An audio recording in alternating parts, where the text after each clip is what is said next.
영광의 나라 너무나도 귀하도다. 주님 계신 영광의 보좌. 영광의 나라 내가 소망하오니 죄가 지고 갈 수 없는 주님 계신 영광의 나라. 금은 보화 다 준다 해도 나는 기쁘지 않아. 예수님만 바라보니 세상 영화 부럽지 않아. 영광의 나라, 영광의 나라 내가 사모하오니 거듭난 자 갈 수 있어. 주님 계신 영광의 나라. 사랑하는 형제들이여, 형제들이여, 재림에 죽어도 시리니 밝은 등불 풍성한 길을 늘 깨어서 준비를 하세. 영광의 나라 내가 기다리오니 할렐루야 속히 오소서. 주님 계신 영광의 나라 너무나도 아름답도다. 나도 아름답도다. 주님 계신 영광의 나라 너무나도 귀하도다. 주님 계신 영광의 보좌. 영광의 나라 내가 소망하오니 죄가 지고 갈 수 없는 주님 계신 영광의 나라. 금은 보화 다 준다 해도 나는 기쁘지 않아. 예수님만 바라보니 세상 영화 부럽지 않아. 영광의 나라 내가 사모하오니 거듭난 자 갈 수 있어. 주님 계신 영광의 나라. 사랑하는 형제들이여, 재림에 죽어도 시리니 밝은 등불 풍성한 길을 늘 깨어서 준비를 하세. 영광의 나라 내가 기다리오니 할렐루야 속히 오소서. 주님 계신 영광의 나라. 아멘. 네, 기도하십니다. 이 시간에도 살아계셔서 역사하시는 하나님 아버지, 오늘도 이 오후 시간에 하나님의 속성 중에 지혜에 대하여서 공부하고자 합니다. 인간의 무지함과 우매함이 어찌 그 하나님에 대한 지혜와 그 높고 높으신 하나님의 뜻을 알겠습니까마는 이 공부를 통하여 하나님의 지혜를 더 받을 수 있도록 도와주시고 이 험악한 세상 속에서 하나님 중심적인 지혜로운 삶을 살아갈 수 있도록 사람에 대하여, 일에 대하여, 세상에 대하여 어디에서든 지혜롭게 살아갈 수 있도록 우리에게 은혜를 베풀어 주시옵소서. 모든 걸 주님께 감사하고 귀하고 복되신 예수님의 이름으로 기도 올려옵나이다. 아멘. 네, 우리 이 하나님 속성 중에 11번째 내용입니다. 그래서 11번째 내용은 하나님의 지혜에 대하여서 그래서 공부하려고 합니다. 그 하나님 속성 중에 지혜라는 그런 또 내용이 들었습니다. 그 지혜, 하나님에 관계되는 모든 것이 다 지혜거든요. 그래서 그것은 하나님의 속성이다. 이렇게 우리가 볼 수가 있습니다. 자, 우리 그 기도문을 한번 읽어보시죠. 시작. 모든 점에서 우리와 똑같이 시험을 받으셨으되 죄가 없으신 그리스도시여 지혜로우려는 욕망과 우리 자신들처럼 무지한 다른 사람들로부터 지혜롭다는 칭찬을 받으려는 욕망을 극복하도록 우리를 강건케 하옵소서.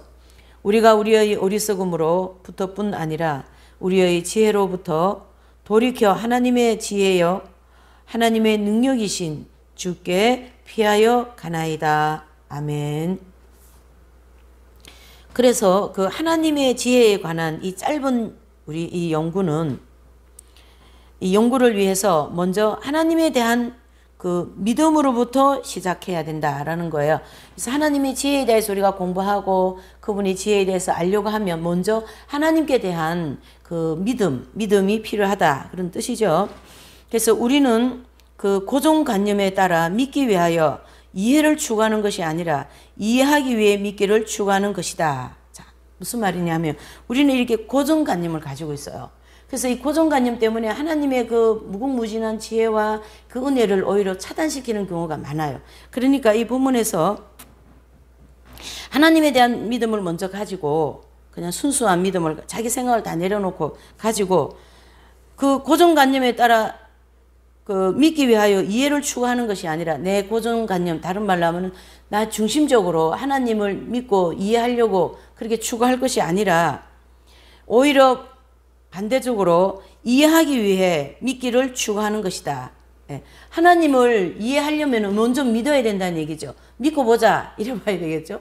그래서 믿고 나가다 보니까 하나님이 이해가 된 거예요. 다른 말로 하면 하나님께서 우리에게 알 수 있도록 가르쳐 주신다. 이렇게도 볼 수 있는 거죠. 그러므로 우리는 하나님께서 지혜로우시다는 증거를 찾지 않을 것이고 또 믿지 않는 마음은 어떤 증거로도 확신을 얻지 못할 것이고 예배하는 심령은 어떤 증거도 필요로 하지 않습니다. 그래서 하나님께 마음의 문을 열고 예배하는 그러한 그 심령은 어떤 증거가 이래서 믿는다 저래서 믿는다 그런 게 필요하지 않다는 얘기죠. 그 마음에 하나님의 성령이 임하셔서 예배를 통하여 하나님을 믿게 되고 그분에 대한 그 속성이라고 하는 그 하나님에 대하여서 저절로 알아간다. 하나님이 알게 해주시고 하나님의 은혜로 알게 해주실 것이다. 이렇게 우리가 이제 이해를 해야 되는 거예요. 우리 입장에서는. 그래서 다니엘서 2장 20절에서 22절에 보면 다니엘은 영원 무궁히 하나님의 이름을 찬송할 것은 지혜와 권능이 그에게 있음이로다. 이렇게 말씀하셨고 그는 지혜자에게 지혜를 주시고 지식자에게 총명을 주시는도다. 그는 깊고 은밀한 일을 나타내시고 어두운 데 있는 것을 아시며 또 빛이 그와 함께 있도다. 라고 외쳤습니다. 그래서 다니엘서 2장 20절에서 22절의 말씀을 이렇게 말씀하셨는데 믿는 사람은 이뿐 아니라 다음과 같은 천사의 노래도 공감할 것입니다. 그래서 찬송, 영광, 지혜, 또 감사, 존귀, 능력, 그 능력과 힘이 우리 하나님께 세세토록 있을지어다. 이렇게 계시록 7장 12절에 말씀하고 있습니다. 이러한 사람에게는 하나님께서 자신의 지혜나 또는 그 능력의 증거를 제시할 필요가 없는 거죠. 예. 하나님의 찬송과 영광과 지혜와 감사와 존귀와 능력 이런 모든 것이 세세토록 있을지어다. 사도 요한이 계시록 7장에 요한계시록 7장에 7장 12절에 이 말씀을 기록했는데 사도 요한은 이미 하나님에 대해서 다 알게 되었어요. 하나님은 찬송하고 영광 받으시고 지혜로우시고 감사, 존귀, 영광 그런 힘이 세세토록 있다. 어떤 잠깐 기간 동안 있는 게 아니라 영원 무궁무진하게 있다라는 거예요. 사실 이게 지혜입니다. 하나님을 알아가는 지혜. 예.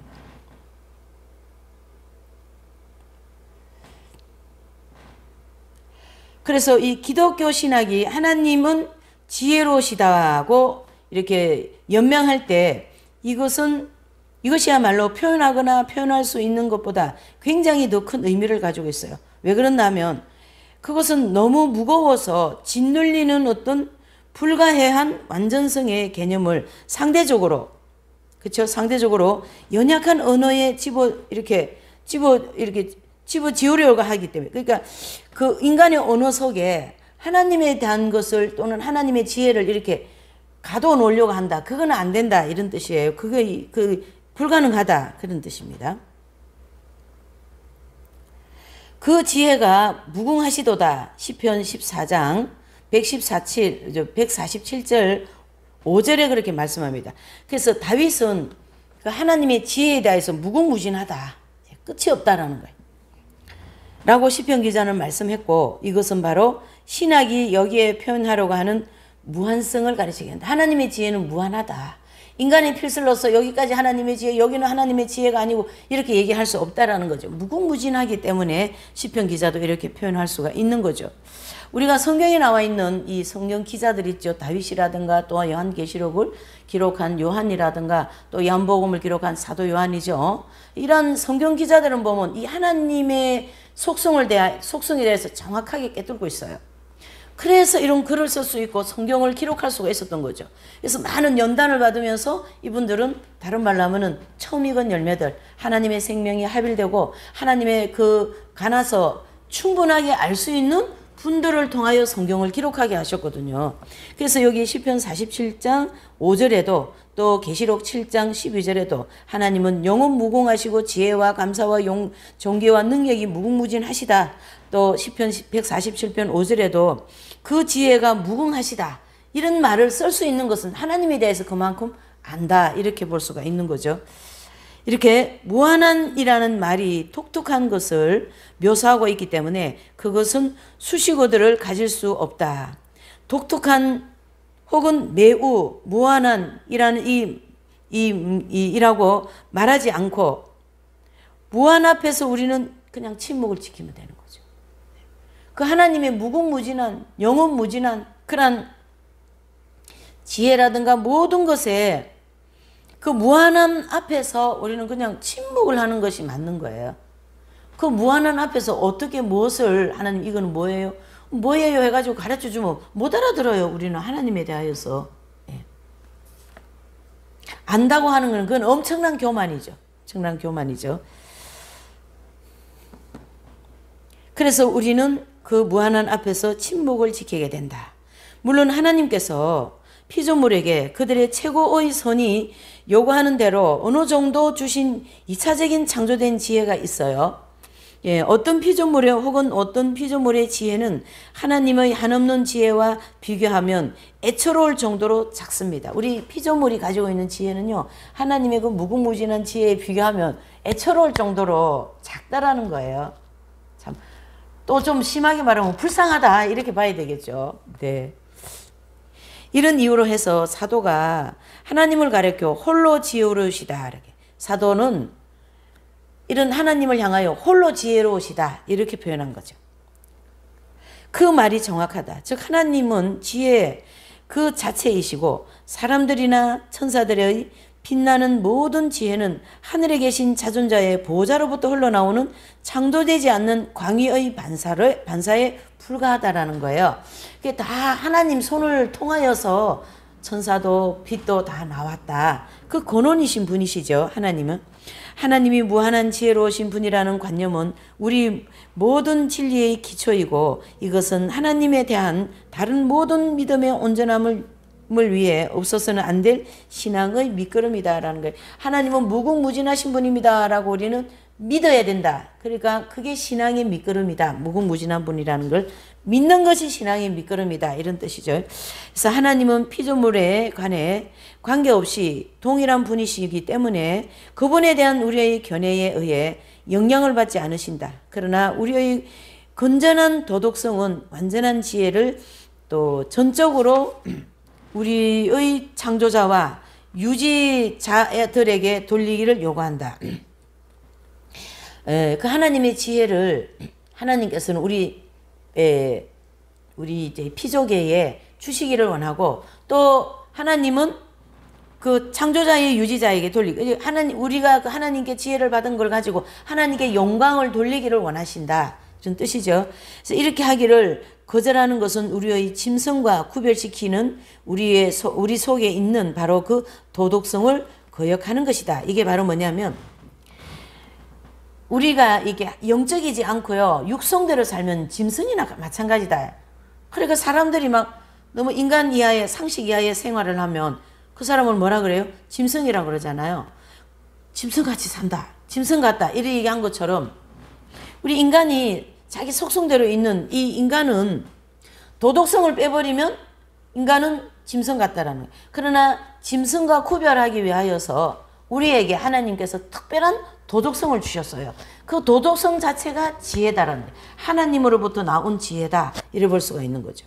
그래서 완전한 인간과 완전한 인자로 오신 예수님은 누가복음 2장 46절을 보면 이런 말씀이 있어요.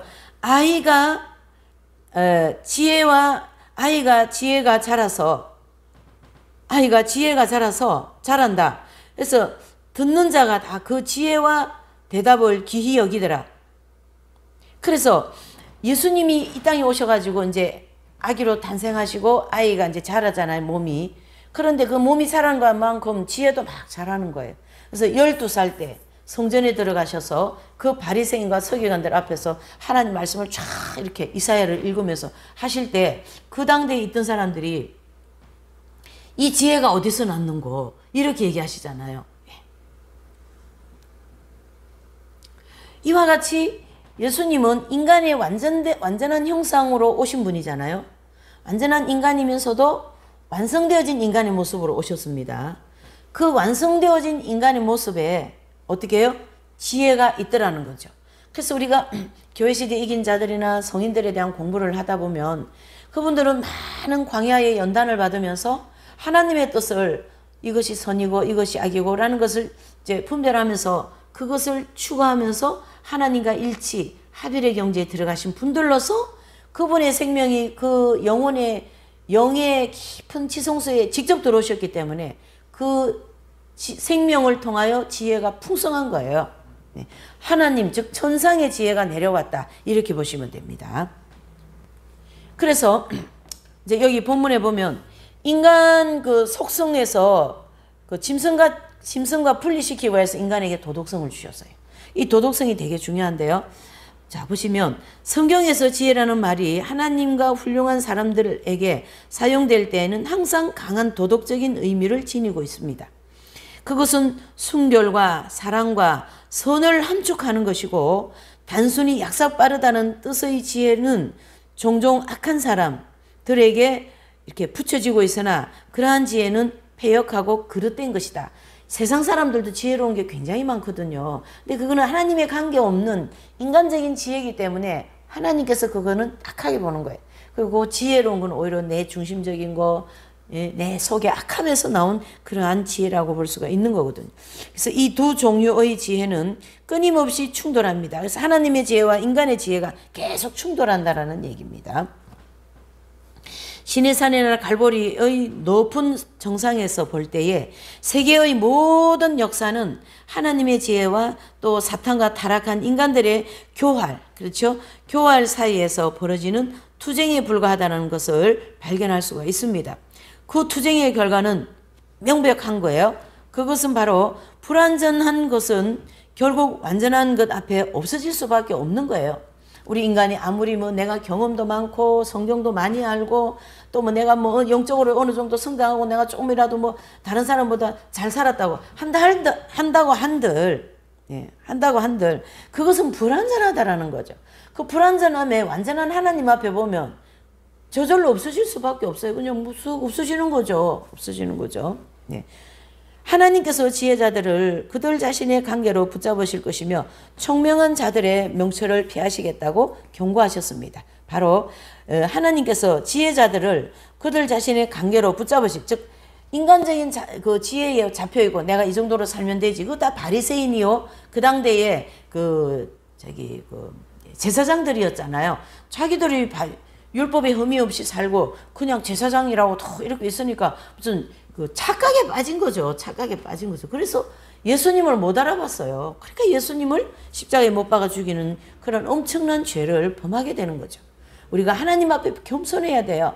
하나님, 내가 뭘 조금 사는 거 있습니까? 그건 아무것도 아니라고 계속 고백하는 내 마음의 중심이 필요하다라는 거죠. 그래서 하나님께서 지혜자들을 그들 자신의 관계로 붙잡으실 것이며 총명한 자들의 명철을 폐하시겠다고 경고하십니다. 인간의 모든 지혜를 내가 파괴하겠다, 없이 하게 하겠다, 이런 뜻이죠. 지혜란 무엇보다도 완전한 목적을 고안하고 그 목적을 가장 완전한 수단으로 의하여 이루는 능력입니다. 그것은 목적을 시작으로부터 알며 또 짐작하거나 추측할 필요가 없습니다. 지혜는 하나하나를 전체에 비추어 보므로 예정된 목표를 향하여 흠없이 정확하게 일할 수 있습니다. 이게 하나님으로부터 나온 지혜야만이 된다. 하나님의 지혜로 이 세상을 운영하시고 하나님의 지혜로 우리 인생들의 모든 인생관을 운영하시고 우리에게 그런 것을 그 아름다운 예수 그리스도와 같은 인격적인 도덕적인 삶을 살고자 그런 추구할 수 있는 마음을 주시는 분도 하나님, 또 하나님의 지혜에 해당된다, 이래 보는 거죠. 또 하나님의 모든 행위는 첫째로 자신의 영광을 위하여, 다음으로는 최장기간 최대 다수의 최고의 선을 위하여 완전한 지혜 가운데 행해지는 그러한 내용이다라는 거죠. 그리고 그분의 모든 행위는 지혜로운 만큼 순결하며 또 지혜롭고 순결한 만큼 선합니다. 그분의 행동은 더 이상 좋게 행해질 수 없을 뿐 아니라 그분을 행하는 더 좋은 방법은 상상할 수도 없다. 그래서 하나님께서 이렇게 행하시는 모든 행위는 하나님이 영광을 받으시기 위해서 하시는 행위이고요.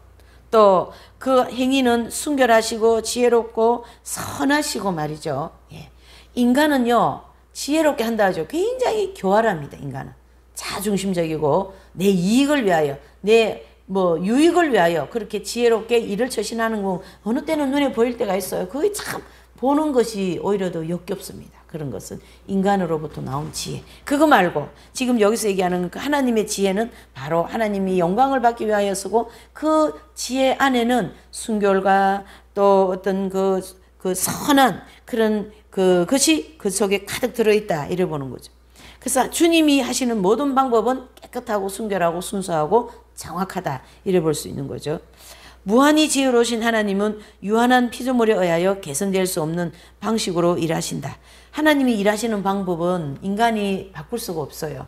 예, 바꿀 수가 없다는 거죠.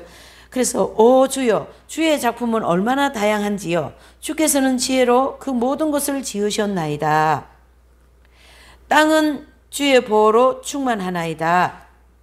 창조 활동이 없었다면 하나님의 지혜는 하나님의 본성의 무한한 심연 속에 갇혀 있었을 것이다. 이게 무슨 뜻이냐면 하나님께서 창세기 1장부터 이제 가야 돼요. 창세기 1장에 땅이 있어라, 묻이 있어라, 바다가 있어라, 온 세상 만물을 다 지어놓고 보니까 보시니 뭐했더라요? 아름답더라.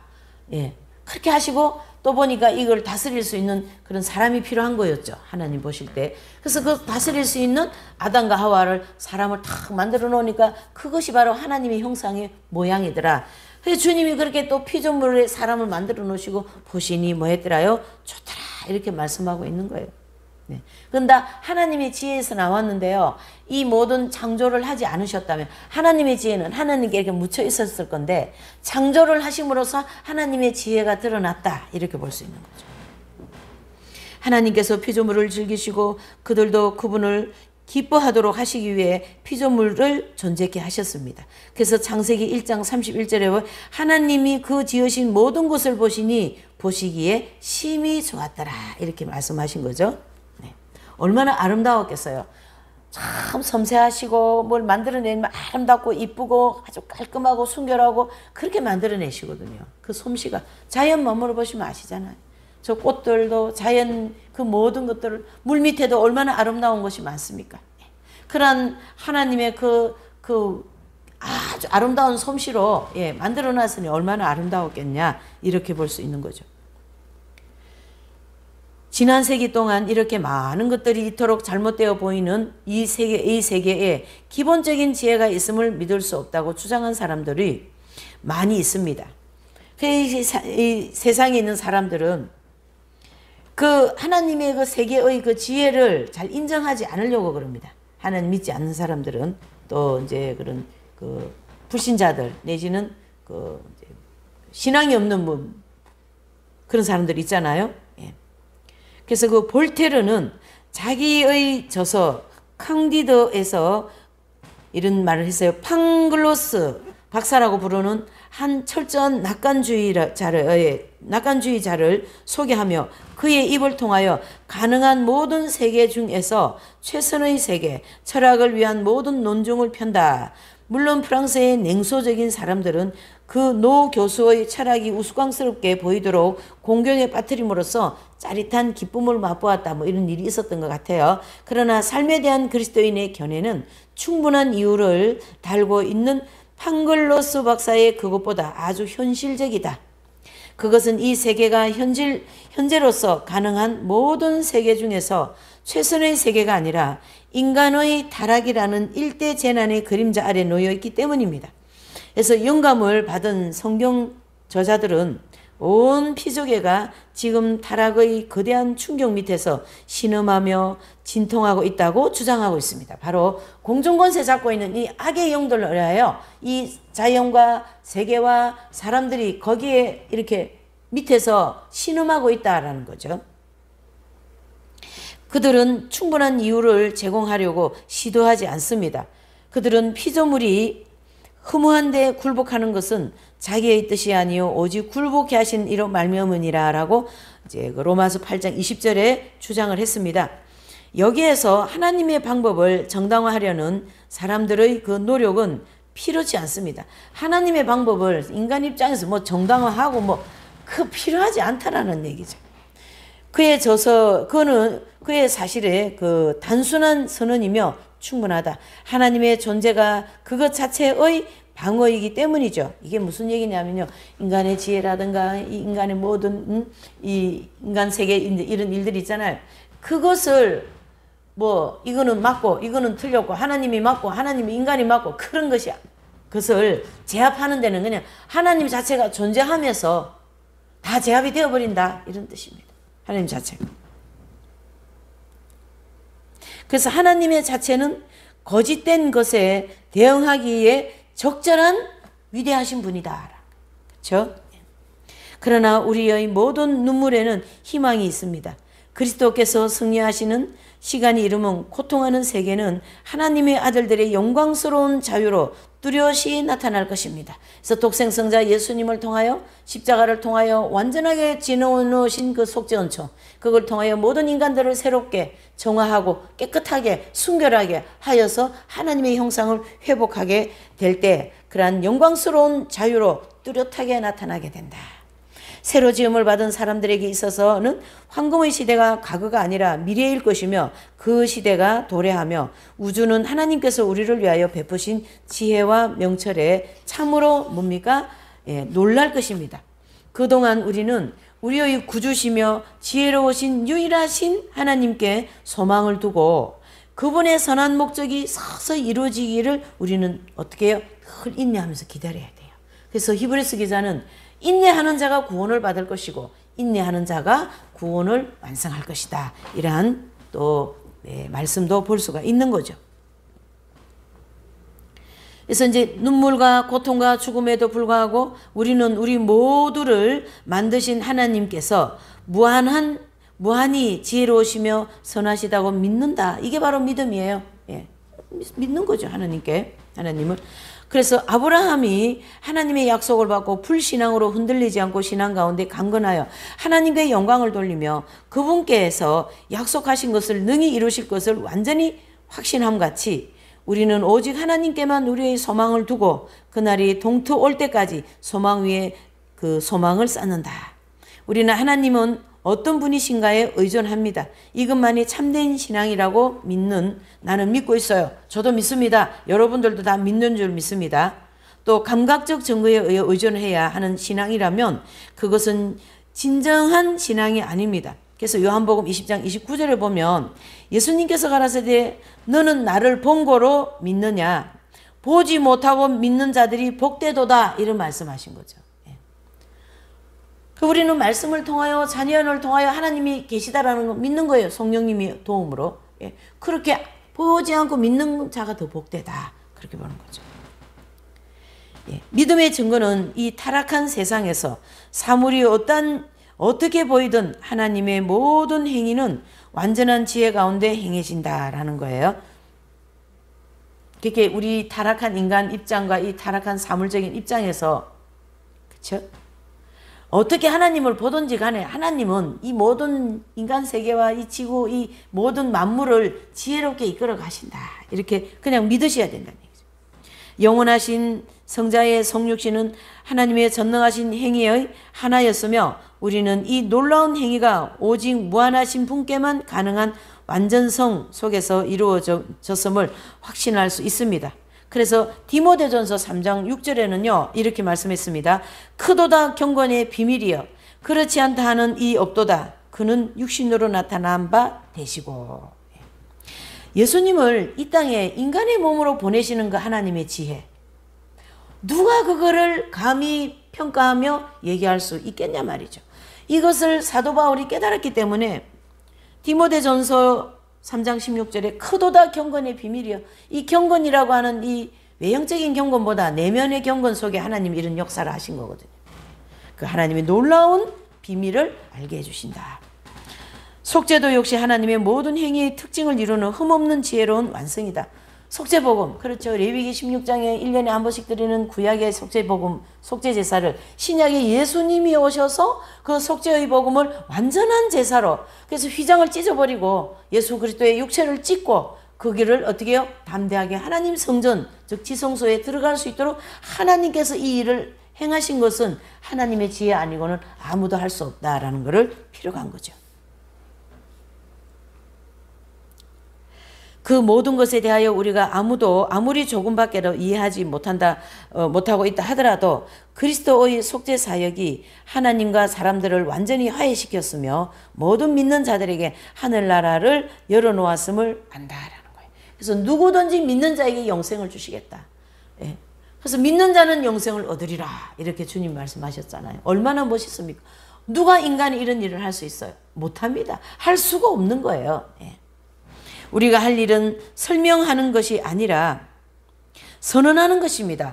믿으면 구원 이렇게 되는 거죠. 믿습니다. 아멘 이렇게 됩니다. 그래서 서두에 우리가 이 하나님의 지혜에 대해서 알려면 우선 믿고 나가야 된다. 믿어야지 이해가 된다 이런 뜻이죠. 이런 것을 믿어야 되는 거예요. 하나님이 인간을 이 땅에 보내신 인간이신 예수님을 이 땅에 보내시는 그 지혜 그분을 통하여 속죄의 원총을 완전하게 이루시는 그 지혜 그것은 믿음으로밖에 이해할 수가 없는 일이죠. 어떻게 동정녀 탄생을 이해가 되는 거예요? 믿지 않고는 어떻게 이해가 되겠냐 말이죠. 참으로 십자가에서 일어난 모든 일을 하나님께서 우리에게 이해시킬 수 있을지 나는 의아스럽다. 사도 베드로에 의하면 천사들이라도 그들이 아무리 애타게 그 큰 사실을 깊숙이 들여다보기에 갈망한다 할지라도 알지 못한다. 천사도 아무도 모른다는 얘기죠. 그래서 이 복음의 능력, 거듭남, 사람들의 마음속에 성령께서 임재하심, 악의 종국적인 처지, 그리고 그리스도의 의로운 왕국의 최종적인 확립, 이 모든 것은 무한히 넘치는 하나님의 지혜에서 흘러나왔으며 흘러나오고 있다 이래 보고 있어요. 그래서 인간 세상을 이제 죄악 세상이 이제 끝날 때가 다 되었으니까 휴고 사건이 일어날 것이고 이 휴고를 통하여 7년 대환란이 들어갈 것이고 7년 대환란을 통하여 죄악 세상을 심판하시고 또 이 악의 무리들을 다 뭉쳐서 지옥에 보내시고 그렇죠? 그리고 믿음을 지키면서 그 고난을 다 겪어낸 그 하나님 백성들을 위하여 천년왕국을 우리에게 허락해 주시는 거죠. 이렇게 일을 진행하시는 분은 하나님만이 하실 수 있는 그분의 지혜다라는 것을 계속 거듭 말씀하고 있는 거죠. 네.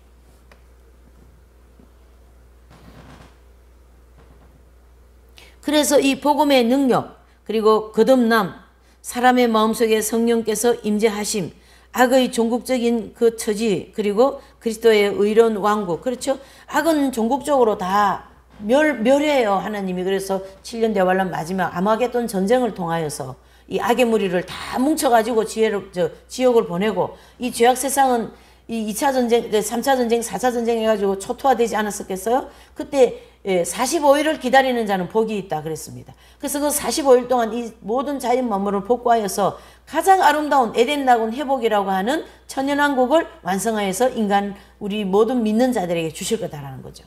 그런 하나님의 지혜를 우리가 어떻게 말할 수 있냐, 이런 얘기죠. 네. 하늘에 복받은 무리 가운데 있는 가장 거룩한 바수자의 가장 예리한 눈도 이 모든 것을 성취하는 하나님의 방법에서 하나의 흠도 찾아낼 수 없습니다. 하나님이 일하시는 일에는요, 흠도 찾아낼 수 없는 거예요. 그래서 어떻게 해요? 그냥 우리는 경악하는 마음으로 그 무한 무궁무진하신 하나님을 바라보며 믿고 은혜를 받을 밖에 없는 거죠. 스랍들과 그룹들의 풍성한 지혜도 하나님의 방식에서 개선점을 찾아 조언할 수 없다. 그 스랍 천사는 천사들 중에 등급이 높고 지혜가 막 뛰어났거든요. 그들이 하나님 이렇게 하면 어떨까요? 이거 할 수 없다라는 거예요. 예. 무릇 전도서 3장 14절에는 무릇 하나님의 행하시는 것은 영원히 있을 것이라 더할 수도 없고 덜할 수도 없나니 하나님이 이같이 행하심은 사람으로 그 앞에서 경외하게 하려 하심인 줄 내가 알았도다. 하나님의 이 놀라운 지혜 앞에서 우리는 어떤 말을 할 것이 아니라 그분을 경외하는 그런 것을 우리는 볼 수가 있다. 우리가 우리 신조의 한 교회로서 교의로서 하나님의 무한한 지혜에 관한 이 진리를 인정하는 것은 극히 중요한 일입니다. 그러나 이렇게 한다고 해서 다 된 것은 아니다.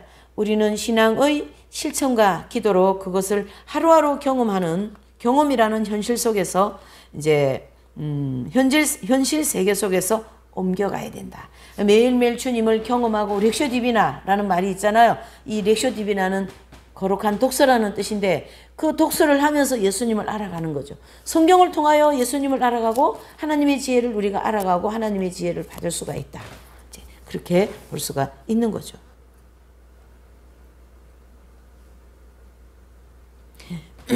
우리가 우리 신조의 한 교회로서 하나님의 무한한 지혜에 관한 진리를 인정하는 것은 극히 중요합니다. 그러나 이렇게 한다고 해서 다 된 것은 아닙니다. 우리는 신앙의 실천과 기도로 그것을 하루하루 경험이라는 현실 속에서 옮겨가야 된다.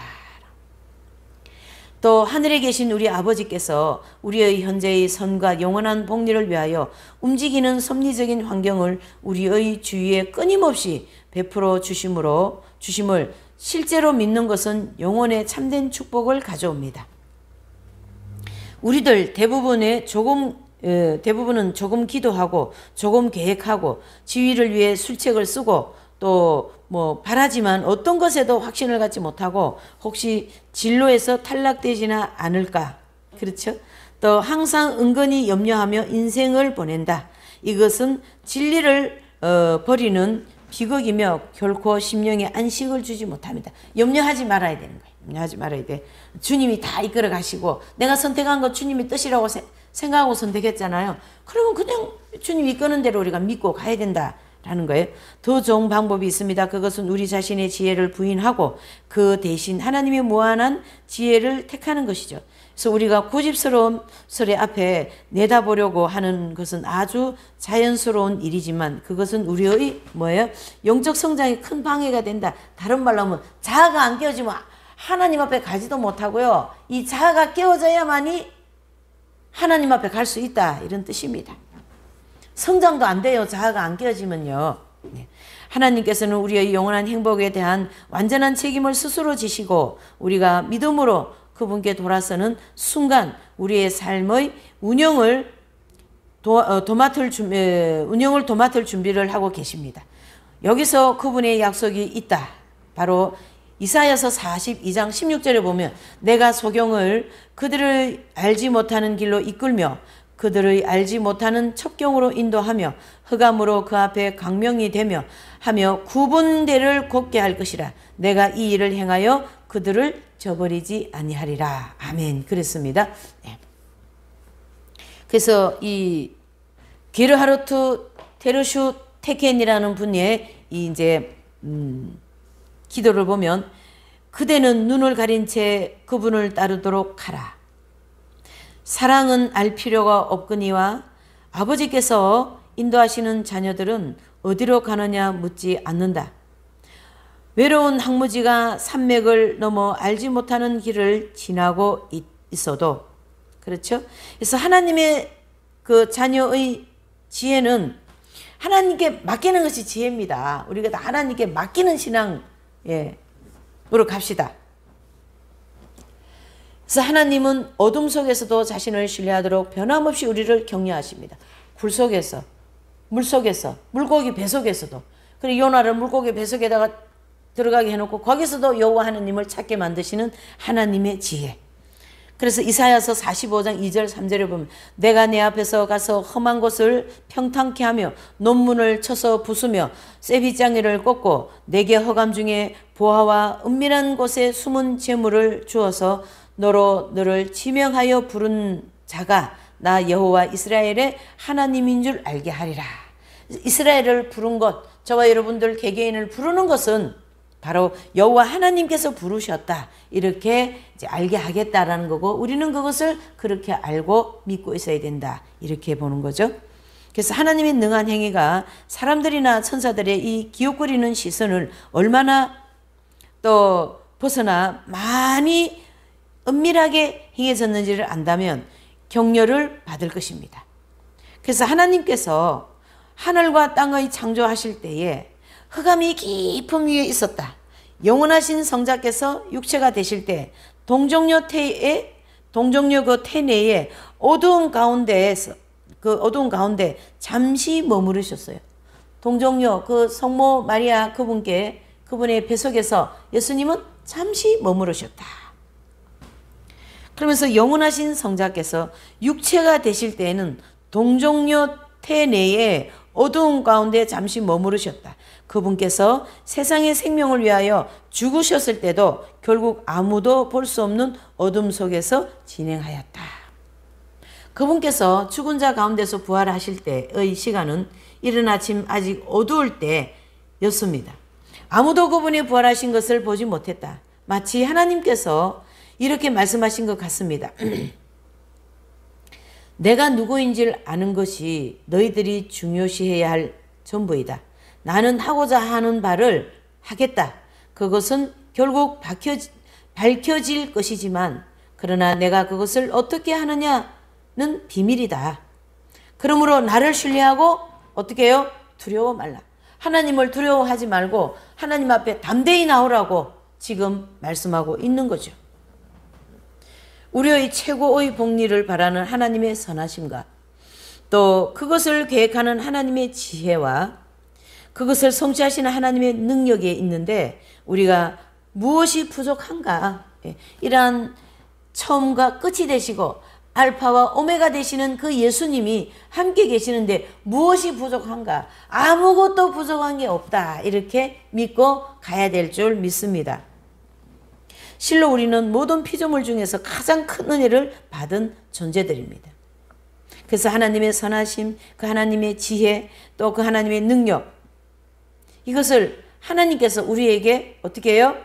무한정 주실 것이다. 그래서 토머스 블레로크는 이렇게 말씀했어요. 우리 창조주의 그 위대한 모든 의장 속에는 전능이 지혜와 함께 빛납니다. 그분의 작품들은 이 모든 놀라운 구조들을 통하여 그 이름의 영광을 선포합니다. 아멘. 예. 이렇게 해서 이 하나님의 지혜에 대하여서 오늘 좀 살펴봤습니다. 그래서 이제 우리가 이게 하나님의 속성이 이게 굉장히 많은 내용인데 이게 이제 하나님께서 이러한 귀한 또 책을 통해서 우리에게 이렇게 이제 이것도 일종의 렉쇼 디비나예요. 그래서 이 거룩한 하나님의 이제 속성을 우리가 이제 알아가면서 또 우리의 사고라든가 우리의 마음, 심령이라든가 우리의 신앙이 좀 더 성숙되고 또 우리의 모든 삶이 좀 더 성숙되어진 그런 삶을 살기를 주님은 이 시간에도 바라고 계시고, 주님이 우리에게 주시고자 하는 그 무궁무진하신 그 영적인 보화, 또 지혜, 믿음, 성령 충만, 그런 것을 다 받으시는 저와 여러분들이 다 되시기를 예수님 이름으로 부탁을 드리겠습니다. 네. 기도하시겠습니다. 사랑이 많으시고 내가 충만하신 하나님 아버지, 감사합니다. 오늘도 이 하나님의 속성에 대하여서 우리가 지혜 부분을 공부하였습니다. 하나님의 지혜에 대해서 우리 인간으로서는 아무 할 말이 없는 단 침묵으로서 하나님을 바라볼 뿐입니다. 그러한 자들에게 하나님이 무궁무진하신 은혜를 주시고 지혜와 또 그 위대함과 그 하나님 앞에 나타나는 그 존대함을 우리 모두에게 풍성하게 내려주실 줄 믿습니다. 한 주간도 지혜롭게 살아가게 하시고 죄성과 정욕과